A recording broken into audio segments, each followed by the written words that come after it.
1,00,000 మంది శివభక్తులతో కలిసి మహారుద్రాక్ష పూజలో పాల్గొనండి. వెంటనే కాల్ చేసి మీ పేరును నమోదు చేసుకోండి.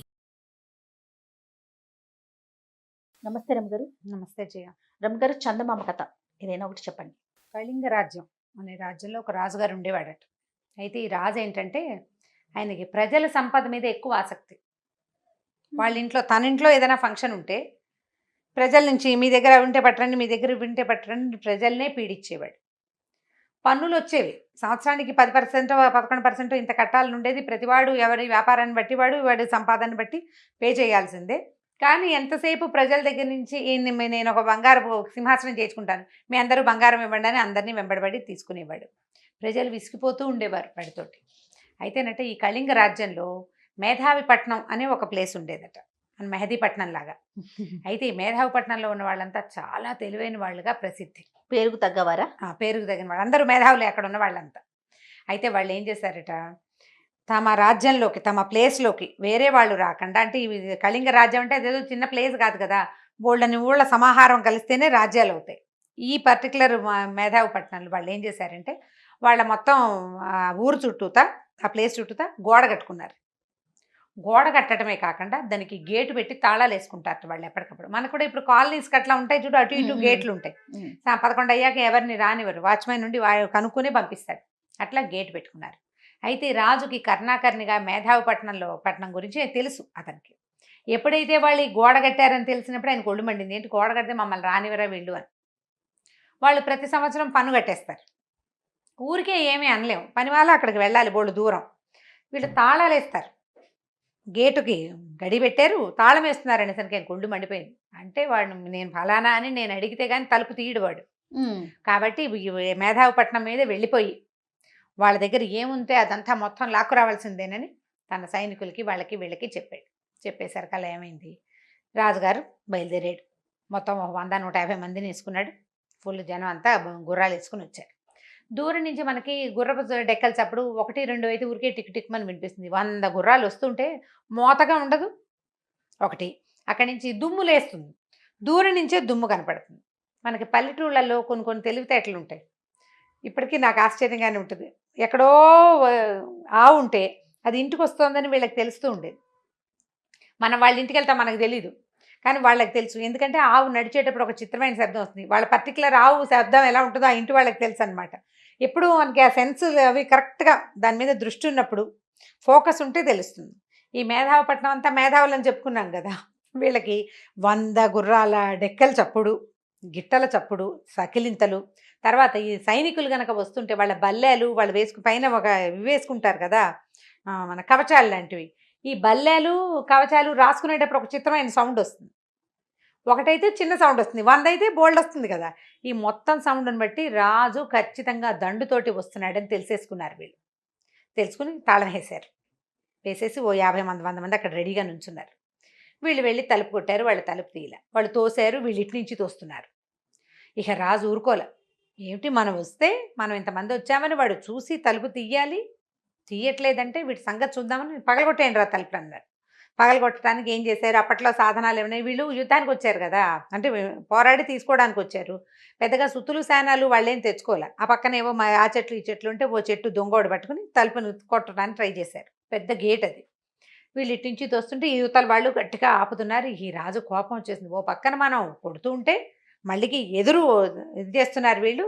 ఒరే లోపల దొరికిన వాడిని దొరికినట్టు ముక్కులు చెవులు కోసేయండి రా, ఎవడు దొరికితే వాడిని అని అరిచాడు. రాజు గొంతు వినపడుతోంది, వీళ్ళంతా ఉగ్రంగా ఉన్నారు. పైగా తలుపు తీయటాన్ని ట్రై చేస్తుంటే యువతలు తోసామనుకో, రెసిస్టెన్స్ ఉండేసరికల్లా కోపం పెరిగిపోతుంది మనుషులకి సహజంగా. దాంతో వీళ్ళు ఈ 100-50 మంది తోసి వీళ్ళల్లో ఒకడేమనంటే, ఒరే మన గుడి తాత గుడి దగ్గర కూర్చున్నాడు, తాతని అడిగి రండిరా ఏం చెయ్యాలో ఐడియా అనేసరికల్లా కుర్రాడు పరిగెత్తుకుంటూ వెళ్ళాడు. తాత మా వల్ల కావట్లేదు, లోపలికి వస్తే రాజుగారు అందరికీ ముక్కులు చెవులు తరిగేస్తాడు, వాళ్ళు 100-150 ఉన్నారు, ఇప్పుడు మేమేం చేయమంటావు అని అడిగితే ఆయన ఏం చెప్పంటే, తెలివిగా ప్రదర్శించేవాడు భంగపడినట్టుగా మందమతులు భంగపడరు అని చెప్పాడు సెంటెన్స్. మళ్ళీ వినండి, తెలివితేటలు ప్రదర్శించేవాడు భంగపడినట్లుగా మందమతులు భంగపడరు అని చెప్పాడు.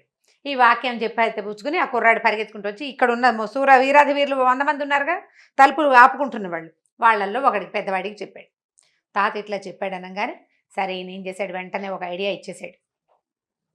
వాడికి తెలిసిపోయింది తాత ఏం చెప్పాడో, మనకు అర్థం కాలేదు, వాళ్ళకి అర్థమైంది. చెక్మని ఏం చేశారు, తలుపులు గడియలు చేసేశారు. ఎవరి దారిని వాళ్ళు చెక్మని సర్దేసుకున్నారు. అంటే ఈ 100 మంది అటు ఇటు వెళ్ళిపోయారు. ఓ 2-3 తలుపులు తీసేసి పారిపోయారు. రాజు మొత్తం మంది మార్పులను లోపలికి వచ్చింది. వచ్చాక వాడెవడో కనపడుతున్నాడు, వాడి ముక్కు కోసేంట్రా ముందన్నాడు. అక్కడ ఒక నుయ్యి ఉంది. ఒకడు నూతులోంచి నుయ్యిలు తోడి పారపోస్తున్నాడు. ఎదురుగుండా ఉన్న నుయ్యి నూతులోంచి నీళ్ళు తోడుతున్నాడు, పారపోస్తున్నాడు. ఈ సైన్యాధిపతి ఒకడు, ఒక సైనికుడు ఒకడు. సైన్యాధిపతి పట్టుకోవడానికి, లేకపోతే సైనికుడు పట్టుకోవడానికి, సైన్యాధిపతి ముక్కు కోయడానికి ఒక చాకు కూడా పుచ్చుకున్నాడు ఆయన. వాడిని పట్టుకోబోయారు. ఉండవయ్యా, అసలే ఇందాక నుంచి వస్తుంటే నా పని అవటలేదు అంటున్నాడు అవతల వాడు. ఏం చేస్తున్నావురా అన్న. ఏం చేయటం ఏమిటి, నిన్న రాత్రి అనగా పడిపోయింది ఇందులో, అది తీస్తున్నాను అన్నాడు. ఏం తీస్తున్నావురా? సందమామయ్య రాత్రి పడిపోయింది, నిన్న రాత్రి నూతులో పడింది, రాత్రి నుంచి తోడుతూనే ఉన్నా బయటికి రావట్లేదు. చూస్తే నీళ్ళు కనపడుతున్నాయి కింద. వాడు గబగబా 4 చేదాలు పోసేసాడు.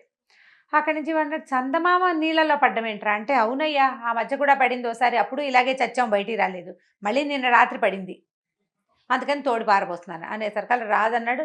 వీడేమిట్రా మతిలేదల్లే ఉందిరా వీడికి, వీడి ముక్కు కోసి ఏం ప్రయోజనం, మతిలేని వాడి ముక్కు కోస్తే మాత్రం ఏం ప్రయోజనం, ఒక మేధావిని చూసి వాడి ముక్కు కొయ్యాలి, చీవేండి వదిలేండి మేధావిని అన్నాడు. సరే అక్కడి నుంచి ఓ పక్కన ఎవరో హడావిడిగా మాట్లాడేసుకుని గోడ ఏదో కడుతున్నారు. 4 ఇటుకలు పేర్చారు, ఏదో హడావిడిగా జరుగుతుంది, అక్కడ ఏదో జరుగుతుంది, అది చూసి రండి అన్నాడు. అక్కడికి పోయారు. పోతే వాళ్ళు గోడ కడుతున్నారు. రండ్రా మీ సంగతి చెప్తామని పట్టుకున్నారు వీళ్ళు. ఉండండి అయ్యా బాబు, చేస్తున్న పని అయిపోతే ఈ లోపల పెట్టె ఎగిరిపోతుంది అన్నారు.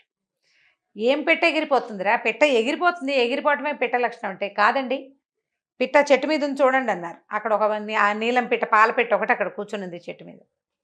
ఆ పిట్ట ఎగరకుండా గోడ కడుతున్నారు వీళ్ళు. ఇప్పటికి వెలిగింది నీకు. గోడ కడుతుంటే పిట్టకి గోడ అంటే ఏమిట్రా, దాని దారిని అది పోతుంది అంటే, ఏమో మా తెలీదు, అది ఇక్కడ నుంచి ఉంది, అది ఎగిరిపోకుండా గబగబా గోడ కట్టేస్తే అది అక్కడే ఉంటుంది, మా అబ్బాయి పెంచుకుంటాను అన్నాడు, అందుకని మేము గోడ కడతాం. ఇప్పుడు 10 సార్లు ట్రై చేస్తాం, ఇప్పుడు ఇంకా మళ్ళీ ట్రై చేస్తాం అనగానే వీడు వెళ్ళి, సైన్యాధిపతి ప్రభు వీడు మందమతిలాగానే ఉన్నాడండి, పోనీ ఒకడు మందమతి అనుకో, వాడు గోడ కడుతున్నాడు, వాడి పక్కన ఇంకోటి సాయం చేస్తున్నాడు, వాడు ఇంకా మందమతి, ఎందుకు గోడ కడుతున్నాడు తెలియదు, వాడు కట్టమన్నాడు వీడు కడుతున్నాడు అనేసరికి రాజుగారు, తెలివి తక్కువ వాడిని ఏం చేసినా ప్రయోజనం లేదు, వద్దు, వాడి ముక్కు చెవి కోసేస్తే వాడికి ఏమర్థం అవుతుంది, తెలివై ఉన్నవాడు ఎవడో వాడిని పట్టుకోవాలి. అయిందా? ఇక దీని నుంచి తప్పించుకోవాలి. వీళ్ళ ప్లాన్ అదేనన్నమాట. ఇంకా కాస్త అటు ఇటు చూశారు. అటు ఇటు చూస్తే ఒక అతను ఒక ముక్కు మూసుకున్నట్ట అని గాలి పీల్చున్నాడు, వదులుతున్నాడు ఒకదాంతో. ఓ ముక్కు మూసుకుంటే వాడు ప్రాణాయామం చేస్తున్నాడు అనుకున్నారు. ప్రాణాయామం చేసేవాడు ఈ ముక్కు నుంచి ఇటు షిఫ్ట్ చేయాలి కదా, చేయటం లేదు ఒకదాంతో.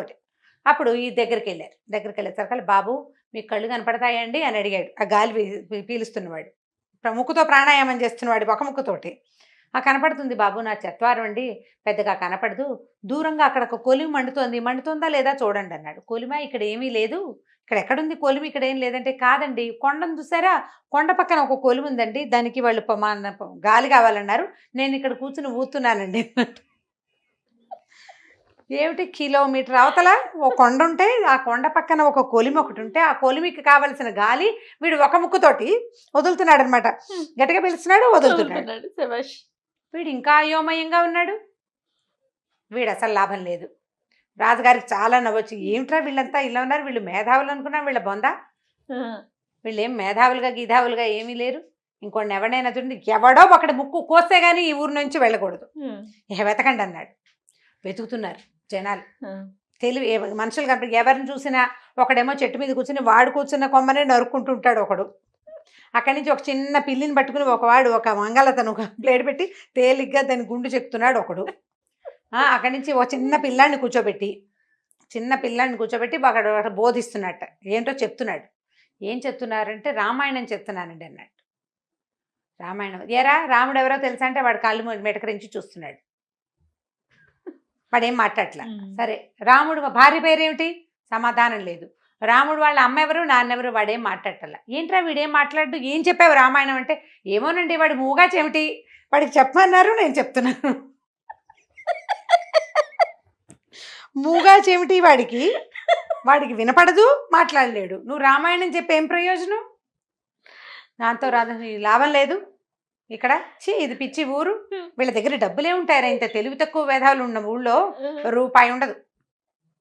కాబట్టి ఈ మందమతల రాజ్యంలో నేను ఒక్క రూపాయి కూడా తీసుకోను.